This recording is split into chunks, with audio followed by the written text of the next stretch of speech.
Olá, seja muito bem-vinda, seja muito bem-vindo a mais um estudo da Bíblia. Hoje nós iniciamos uma parte muito legal que é do Novo Testamento. Para que não fique uma playlist muito extensa, eu vou abrir uma playlist diferente. A anterior do Antigo Testamento, ela se chama O Estudo da Bíblia. Agora eu vou abrir essa playlist Novo Testamento. Aproveitando, o tema, eu convido você a se inscrever no meu canal do YouTube, deixando o sininho ativado. Cada vez que eu postar um novo vídeo, você vai ser avisado. Habitualmente eu posto os vídeos novos segundas, quartas e sextas-feiras. Os temas são o Livro dos Espíritos, o livro Missionários da Luz, um estudo da Bíblia e o Evangelho de Marcos. Então, fiquem atentos às publicações dos vídeos. Hoje, como eu disse, nós iniciamos o estudo do Novo Testamento.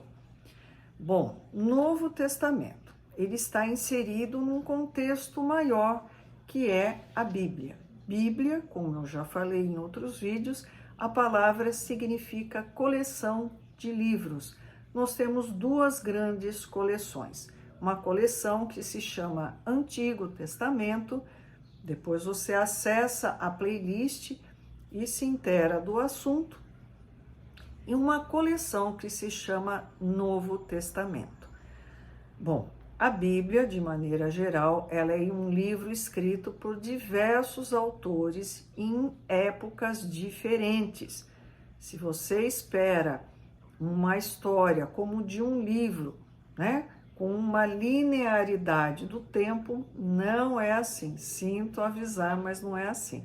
Nós temos livros que relatam coisas que já foram relatadas em outros livros, em ordens diferentes. Então, se você precisa de um guia para poder entender como é que você se localiza nisso tudo.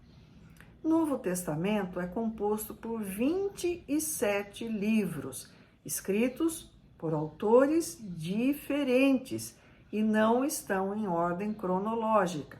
Não é uma historinha com começo, meio e fim. Você precisa ter uma visão geral para entender o que você está lendo. Nós temos 3 tipos de livros no Novo Testamento. 5 livros históricos. Quais são esses 5 livros históricos? Os 4 evangelhos, Mateus, Marcos, Lucas e João, e os Atos dos Apóstolos. Nós vamos focar nesses 5 livros históricos inicialmente. 13 cartas paulinas. Paulinas de quem elas são? Cartas escritas por Paulo. E 9 epístolas gerais, cartas gerais por outros autores. Hoje nós vamos entender a geografia dos evangelhos, melhor dizendo, e dos Atos dos Apóstolos. Nós vamos estudar como nós fizemos no Antigo Testamento, massas de água e locais físicos onde acontecem as ações, as províncias e cidades dos evangelhos. À medida que eu for falando, eu vou também inserir mapas, tanto da época antiga como da época atual, para que a gente consiga se situar. Por que é importante isso? Bom, se eu falo assim, olha, a gente está em Amparo, quem conhece aqui já sabe. É uma cidade no interior do estado de São Paulo, que é cercada por montanhas. Então, eu imagino uma realidade. Eu não vou imaginar praia, eu não vou imaginar uma planície ampla, a perder de vista, como eu tenho no sul do país, por exemplo. Eu não vou imaginar uma série de coisas, um pantanal, como eu tenho na região centro-oeste.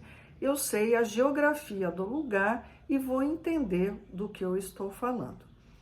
Nós vamos, então, ver 4 massas de água: Mar Mediterrâneo, Mar da Galileia, Rio Jordão e Mar Morto, que são referências constantes tanto nos evangelhos como no Atos dos Apóstolos. Primeiro, Mar Mediterrâneo. Onde ele fica? Fica entre a Europa, a África e a Ásia. Tem uma área aproximada de 2,5 milhões de quilômetros quadrados. O segundo é o Mar da Galileia. Pode parecer estranho, mas ele não é um mar de água salgada. Um outro nome que ele recebe, Mar de Tiberíades, Lago de Genezaré. É um lago gigante de água doce. O comprimento dele é 19 quilômetros de comprimento e a largura 13 quilômetros. Muitas das ações descritas nos evangelhos se passam à beira desse lago. Nós vamos ver em vários vídeos que eu vou, tanto do evangelho de Marcos, né, principalmente, que a ação se passa em torno do Mar da Galileia. Então, detalhe, é um lago de água doce. Por que mar? Não sei, porque ele é grandão, né? Então, assim, tudo que é grande, né, para eles na época era mar. Uma montanhazinha, titica, né, de nada, que fosse acima da sua altura, era montanha, monte. É assim que eles descreviam na época. O terceiro é o Rio Jordão. É um rio compridão, ele tem 251 quilômetros de comprimento e ele vai desaguar no Mar Morto. Quarto, Mar Morto. Por que ele chama Mar Morto? Porque ele é tão salgado que não tem vida nele. Mas por que ele é tão salgado? Porque ele está a 400 metros abaixo do nível do mar. Ele para lá, a água para, não tem para onde correr e não sobrevive. Pela salinidade da água, não tem vida que sobreviva lá. Ele banha Israel, Cisjordânia e Jordânia, uma área de 605 quilômetros quadrados. Estão revendo massas de água: Mar Mediterrâneo, Mar da Galileia, Rio Jordão e Mar Morto. Vimos as massas de água em torno das quais acontecem muitas das ações descritas nos evangelhos e nos Atos dos Apóstolos. Agora nós vamos ver províncias e cidades dos evangelhos. A área geográfica principal, onde transcorre a maior parte das ações, é a mesma que foi governada pela nação de Israel no Antigo Testamento. Então não tem muita diferença da geografia do local do Antigo e do Novo Testamento. Só que agora ela é conhecida como Palestina. Ela está dominada por Roma e é dividida em setores ou províncias. Por quê? No ano 63 a.C., o general Pompeu conquistou a Judéia e o domínio romano se estendeu até o século IV depois de Cristo. Então, praticamente 500 anos Roma dominou a província da Palestina durante 500 anos, mais ou menos. Primeira coisa que nós vamos ver é a província da Galileia. Ela fica entre o Mar Mediterrâneo e o Mar da Galileia. Tanto Nazaré, onde viveu primeiro, né, Jesus, como Cafarnaum, para onde foi depois, estão na Galileia. Por isso que se diz o Galileu para Jesus, porque ele viveu nessa região, na província de Galileia. B, a província de Samaria. Ela fica entre o Mar Mediterrâneo e o Rio Jordão. É o lar dos samaritanos. Né? Lembram-se da parábola dos samaritanos? Que estavam em constante animosidade com os judeus. C, província da Judéia. Ela fica entre o Mar Mediterrâneo e o Mar Morto. Mesma área que ocupava a tribo de Judá, por isso Judéia. no Antigo Testamento engloba a cidade de Jerusalém, lar da maioria dos judeus no Novo Testamento. D. Província da Pérea. É uma província comprida e estreita no lado leste do Rio Jordão. A cidade de Nazaré, ela é localizada na Galileia, ao oeste do Mar da Galileia. É onde Maria e José viviam e onde Jesus cresceu. A cidade de Cafarnaum, ela fica localizada no alto do Mar da Galileia.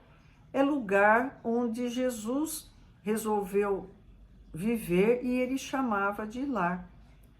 A cidade de Jerusalém está localizada na Judéia, no alto do Mar Morto, onde fica o templo, a cidade sagrada e o centro de atividades para o judeu. E, por último, a cidade de Belém, onde Jesus nasceu, fica a 8 quilômetros de Jerusalém. A gente tendo uma ideia geral de onde ficam esses locais, essas massas de água, facilita o entendimento, né, do Novo Testamento, tanto dos evangelhos como dos Atos dos Apóstolos. Uma pincelada, espero que vocês consigam ter o primeiro contato com o Novo Testamento, visando entender primeiro a questão literária, histórica, cultural, geográfica, para depois compreender melhor a mensagem de Jesus, que é o mais importante. Não se esqueçam que o Novo Testamento tem um vínculo profundo e indissociável do Antigo Testamento. Do meu ponto de vista, é impossível se entender plenamente o Novo Testamento sem se conhecer o Antigo Testamento. Fica então o convite para que vocês acessem a playlist do Antigo Testamento, travem conhecimento, leiam, estudem para poderem se aprofundar no estudo do Novo Testamento. Até a próxima!